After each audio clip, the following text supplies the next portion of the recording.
ETF index mutual funds నేర్చుకుని stock మార్కెట్లో రాణించాలనుకుంటున్నారా? వెంటనే ఈ నెంబర్కి కాల్ చేయండి.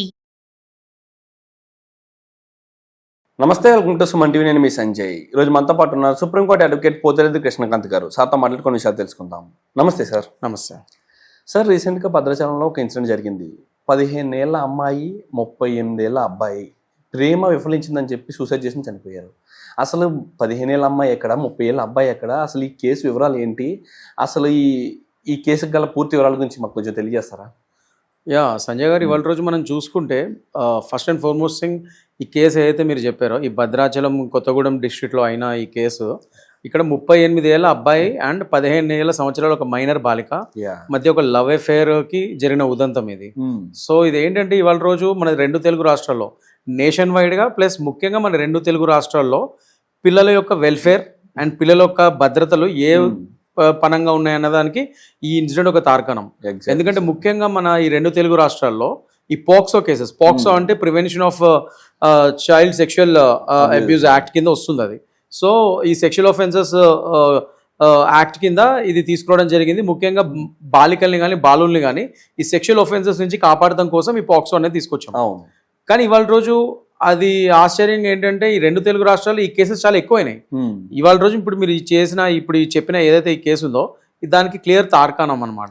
సో ఎంత బాధాకరం అంటే, ఒక 38 ఏళ్ల ఒక వ్యక్తి ఒక 15 ఏళ్ల అమ్మాయిని లవ్ చేయడం ఏంటి? ఆ అమ్మాయి అఫ్కోర్స్ ఆ అమ్మాయి చిన్న వయసు, అమ్మాయి మైనర్, ఆ అమ్మాయికి ఇంకా పరిపక్వత వచ్చి ఉండదు, మైండ్ ఇంకా అంత మెచ్యూర్ అయి ఉండదు. సో అలాంటి అమ్మాయిని ట్రాప్ చేసి ఒక విధంగా లవ్ అఫేర్ నడిపించి మళ్ళీ అతనికి పెళ్ళైంది, 3 పిల్లలు ఉన్నారు, వాళ్ళు ఆడపిల్లలే, and still he has done such a crime. ఒక విధంగా ఒకవేళ బతుకుంటే, బట్ ఇప్పుడు ఇన్సిడెంట్ వాళ్ళు ఇద్దరు సూసైడ్ చేసుకుని చనిపోవడం జరిగింది, చాలా బాధాకరం. ఇప్పుడు ఒకవేళ బతుకుంటే మాత్రం అతని మీద ఈ పాక్సో యాక్ట్ చాలా సివియర్ గా పడేవి, ఈ సెక్షన్స్ ఈజీగా 20 ఏళ్ళు జైలు శిక్ష కూడా పడే ఛాన్సెస్ ఉండేవి. అండ్ ఎగ్జాక్ట్లీ సార్, ప్రీవియస్ గా లాస్ట్ ఇయరే వాళ్ళ తల్లిదండ్రులు కూడా అబ్బాయిపై పోక్సో యాక్ట్ ఫైల్ చేసినట్టు తెలుస్తుంది. 45 రోజులు జైల్లో ఉండొచ్చిన తర్వాత ఈ ఇన్సిడెంట్ జరిగినట్టు తెలుస్తుంది సార్. అసలు ఈ విషయంలో తల్లిదండ్రుల పాత్ర ఏంటంటారు? అసలు మంచి క్వశ్చన్ అండి.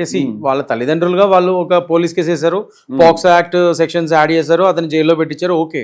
కానీ దాని తర్వాత మళ్ళీ వీళ్ళు తీసుకోవాల్సిన చర్యలు తీసుకొని లేదనే కదా ఇక్కడ తెలుస్తుంది. ఇప్పుడు ఒక పేరెంట్స్ గా ఫస్ట్ ఆఫ్ ఆల్ మీ అమ్మాయి కానీ మీ అబ్బాయి కానీ అలా బయటకు వెళ్ళినప్పుడు, మైనర్ వయసులో ఉన్నప్పుడు 18 ఏళ్ళ లోపల ఉన్న వాళ్ళందరూ మైనర్ల కింద పరిగణించబడతారు మన దేశంలో. సో 18 ఏళ్ళ లోపల ఉన్న బాలిక బయటకు ఎక్కడికి వెళ్తుంది ఏంటి, మీరు సరైన విధంగా మీరు పర్యవేక్షించకపోతే దాని పర్యవసనాలు ఇట్లానే ఉంటాయి. జస్ట్ కంప్లైంట్ ఇచ్చేసి అతని మీద పోలీస్ కేసు పెడితే సరిపోదు కదా. అతను రిమాండ్ లో పెట్టారు, అతను బెయిల్ మీద బయటకు వచ్చాడు, అయిపోయింది. దాని తర్వాత మళ్ళీ జరగాల్సిన ఈ ఉదంతం జరిగిపోయింది, ఈ ట్రాజడీ అయిపోయింది. సో నేనేం చెప్తున్నానంటే, జస్ట్ బికాస్ అసలు ఫస్ట్ ఆఫ్ ఆల్ ఇలాంటివి జరగకుండానే ముందుగానే prevention is better than cure అంటారు. సో ఆ విధంగా ప్రివెన్షన్ కింద వీళ్ళు ఫస్ట్ నుంచే వాళ్ళ కూతురిని జాగ్రత్తగా చూసుకుంటూ, అసలు ఎక్కడికి వెళ్తుంది ఏంటి, ఏమేమి చేస్తుంది, ఇవన్నీ ఒక సరైన పర్యవేక్షణ ఉంటూ, అట్ ద సేమ్ టైం ఈ వయసులో పిల్లలకి సెక్స్ ఎడ్యుకేషన్ అనేది చాలా ఇంపార్టెంట్. మన national education policy 2020 guide lines ప్రకారం కూడా స్కూల్స్ అన్నింటిలో సెక్స్ ఎడ్యుకేషన్ కంపల్సరీ చేశారు. సో అలాంటప్పుడు కానీ ఎంతవరకు ఎన్ని స్కూల్స్ క్లియర్ గా సెక్స్ ఎడ్యుకేషన్ ని కరెక్ట్ గా ఇంప్లిమెంట్ చేస్తున్నారు, ఆ సరైన మెకానిజం ఉందనేది మనం పర్యవేక్షించుకోవాలి. ఇవాళ రోజు చిన్నపిల్లలకి సెక్స్ ఎడ్యుకేషన్ ఒక ఏజ్ వచ్చిన తర్వాత, ఒక టీనేజ్ వయసు వచ్చిన తర్వాత డెఫినెట్ గా ఇవ్వాల్సిన అవసరం ఉంది స్కూల్స్ లో కానీ. At the same time parents and schools కలిపి ఇలాంటి అవేర్నెస్ ప్రోగ్రామ్స్ తీసుకురావాలి. వాళ్ళ పిల్లలకి ఇలాంటి అవేర్నెస్ ప్రోగ్రామ్స్ పెడితే పిల్లలకి సెక్స్ ఎడ్యుకేషన్ వస్తుంది, ఏది మంచో ఏది చెడో, what is right what is wrong, ఇవన్నీ ఒక క్లియర్ ఒక ఇది వస్తుంది, వాళ్ళకి ఆలోచన వస్తుంది. దాని ప్రకారం వాళ్ళు అప్పుడు ఏంటంటే వాళ్ళు సరైన నిర్ణయాలు తీసుకోగలుగుతారు. అండ్ పేరెంట్స్ కూడా ఎప్పటికప్పుడు పర్యవేక్షిస్తూ ఉండాలి వాళ్ళ పిల్లలు. రైట్ పేరెంటింగ్ చేస్తుంటే వాళ్ళ రోజు ఈ దుస్థితి వచ్చేది కాదు. అది లేకనే వాళ్ళ రోజు ఈ ట్రాజడీ అయింది, ఇంత పెద్ద క్రైమ్ అయింది. సో పేరెంట్స్ చాలా అప్రమత్తంగా ఉండాలి, స్కూల్స్ చాలా అప్రమత్తంగా ఉండాలి, అండ్ గవర్నమెంట్స్ కూడా స్కూల్స్ లో స్ట్రిక్ట్ గా ఈ సెక్స్ ఎడ్యుకేషన్ పాలసీ మీద క్లియర్ గా ఇంప్లిమెంట్ అయ్యే మెకానిజం తీసుకురావాలి. సో అందరూ కలిపి పనిచేస్తేనే, parents, school management, government, state governments అన్ని కలిసికట్టుగా పనిచేస్తేనే ఇలాంటి క్రైమ్స్ కానీ ఇలాంటి కేసెస్ ఫ్యూచర్ లో అవ్వకుండా మనం ఆపగలుగుతాం. అండ్ ఎగ్జాక్ట్లీ సార్, ఇక్కడ చూసుకుంటే వీళ్ళిద్దరికి భద్రాచలం వరకు వచ్చి అక్కడ లాడ్జ్ లో రూమ్ తీసుకుని ఇలాంటి ఉగాతగానికి పాల్పడడం జరిగింది, వాళ్ళు సూసైడ్ చేసుకోవడం జరిగింది. ఇందులో అసలు లాడ్జ్ ఆ వ్యక్తి కూడా పాత్ర కూడా కనిపిస్తుంది. ఒక మైనర్ అమ్మాయికి, ఒక మేజర్ ఆయనకి అసలు రూమ్ ఇవ్వడం ఎంతవరకు కరెక్ట్ అంటారు? దీన్ని ఎలా చూడొచ్చు అంటారు? 100% అండి, మంచి వ్యాలిడ్ పాయింట్ తీశారు మీరు. అసలు ఫస్ట్ ఆఫ్ ఆల్ మైనర్ బాలికలకి ఇప్పుడు if your parent are your Guardian ఏంటో చూపించగలిగితే ఒక రూమ్ ఇవ్వచ్చు. ఒక లాడ్జ్ రూమ్ ఒక మైనర్ బాలికకి అసలు జనరల్ ఒక లాడ్జ్ మీరు కానీ నేను కానీ ఒక రూమ్ ఎక్కడైనా తీసుకుంటే మన ఆధార్ కార్డ్ ఇవన్నీ అడుగుతారు వాళ్ళు కంపల్సరీ. సో ఒక మైనర్ బాలికకి నువ్వు ఎలా రూమ్ ఇచ్చు first and foremost thing.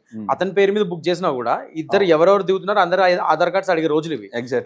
These are compulsory rules. ఇప్పుడు అలాంటప్పుడు ఒక మైనర్ బాలిక లాడ్జ్ లోకి వస్తే నువ్వు ఆమె ఐడి ప్రూఫ్ తీసుకోకుండా నువ్వు ఎలా అలౌ చేసావు? సో కంపల్సరీ ఇక్కడ లాడ్జ్ ఓనర్ ని వాళ్ళ యొక్క స్టాఫ్ ని కూడా ప్రశ్నించాల్సిన పరిస్థితి ఉంది. అండ్ పోలీస్ వాళ్ళు ఆ పరంగా కూడా వాళ్ళు ఇన్వెస్టిగేషన్ చేస్తారు. దాని మీద కూడా వాళ్ళకి కూడా ఒకవేళ ఏమైనా వాళ్ళు తప్పు చేసినట్టుగా ప్రూవ్ అయితే వాళ్ళకి కూడా దాని తగ్గ శిక్షలు పడే ఛాన్సెస్ కూడా ఉంటాయి. ఓకే సార్, అసలు ఈ విధంగా ఈ కేసు ప్రకారం చూసుకుంటే సొసైటీకి ఏం చెప్తారు? ఇక్కడ చూసుకుంటే ఆ లాడ్జ్ వ్యక్తి కూడా వ్యాపారపరంగా చూసుకునే డబ్బుల కోసం సంథింగ్ పట్టించుకోకుండా రూమ్ ఇవ్వడం జరిగింది. అసలు ఒక మైనర్ బాలికపై ఇలాంటి ఉదాతాలు జరగడం చూసుకుంటే బయట బలవంతంగా రేపులు కూడా చేస్తున్నారు, మర్డర్లు కూడా చేస్తున్నారు సార్. ఇలాంటి మైనర్ బాలిక రక్షణ కోసం సొసైటీలో వ్యక్తులు కూడా ఎలాగ జాగ్రత్తలు తీసుకోవాలంటారు? సార్ ఫస్ట్ నేను చెప్పేది ఏంటంటే సంజయ్ గారు, మన చేతిలో ఇప్పుడు ఈ భూతం ఉంది, అర్థమైందా? ఇది ఫస్ట్ దీన్ని నిరోధించగలిగితే పిల్లల చేతుల్లో నుంచి సగం ప్రాబ్లమ్ సాల్వ్ అయిపోతాయి అనేది నేనే కాదు చాలా మంది ఆలోచించే ఒక ఆలోచన అది. ఎందుకంటే ఫస్ట్ అండ్ ఫార్మోస్ట్ థింగ్ ఈ మొబైల్ యాక్సెస్ ఎక్కువ అవడం వల్ల ముఖ్యంగా ఇప్పుడు మనలాంటి వాళ్ళ చేతిలో ఉంటే అది మన దగ్గర మనం ఉపయోగించుకుంటాం. చిన్న పిల్లల చేతుల్లో ఈ మొబైల్స్ యాక్సెస్ ఎక్కువ అయిపోయేసరికి వాళ్ళు అసలు ఏం చూస్తున్నారు ఏంటి ఆ సరైన పర్యవేక్షణ లేదు పేరెంట్స్ కూడా. వాళ్ళు అంటే వాళ్ళు గోడ చేస్తున్నా అల్లరి చేస్తున్నా సరే కొంచెం మొబైల్ ఇచ్చేస్తారు నోరు మూసేస్తారు కదా అన్న పందాల వాళ్ళకి మొబైల్స్ ఇచ్చేసి కూర్చోబెట్టేస్తున్నారు. ఫస్ట్ వాళ్ళు చిన్న పిల్లలు మరీ చిన్న పిల్లలు అయితే వాళ్ళు కూడా మొబైల్స్ ఎడిట్ అవ్వడం చూస్తున్నాం మనం. వాళ్ళు కూడా అసలు రైమ్స్ అవన్నీ కూడా మొబైల్స్ లోనే చూసుకొని నేర్చుకునే పరిస్థితులు అవన్నీ చూసుకొని నేర్చుకుని దానివల్ల చాలా మందికి చిన్న పిల్లలకి అయితే మాటల దగ్గర అండ్ వర్చువల్ ఆటిజం ఇలాంటి కొత్త జబ్బులు కూడా వస్తున్న విషయాలు మనం చూస్తున్నాం. అది కాకుండా టీనేజర్స్కి వచ్చేసరికి ఇలా మొబైల్ యాక్సెస్ ఉంటే మొన్న కుకట్పల్లి కేసే చూసాం మనం. అక్కడ ఆ పిల్లోడు అంతే వాడు మైనరే కానీ అతను చూడు అతని ఆలోచనలు ఎంత వైలెంట్ గా అయ్యాయో. అది మొబైల్ ఇలాంటివన్నీ దొంగతనం చేసేవాడు. ఆ మొబైల్ దొంగతనం చేసిన రోజే వాళ్ళ పేరెంట్స్ అతను గట్టిగా అడుగుంటే ప్రశ్నించుంటే ఈ పాటికి నెక్స్ట్ మర్డర్ కూడా అయ్యేది కాదేమో అని నా ఆలోచన. సేమ్ థింగ్ ఇక్కడ కూడా ఇక్కడ మొబైల్ యాక్సెస్ ఎక్కువ అవడం వల్ల చిన్నపిల్లలు ఈ టీనేజర్స్ ముఖ్యంగా ఈ మొబైల్స్ లో వాళ్ళు ఎటువంటి కంటెంట్ చూస్తున్నారు ఎటువంటి కంటెంట్ కన్జ్యూమ్ చేస్తున్నారు ఇవన్నిటి మీద పేరెంట్స్ అండ్ టీచర్స్ వీళ్ళందరూ పర్యవేక్షణ ఉండాలి.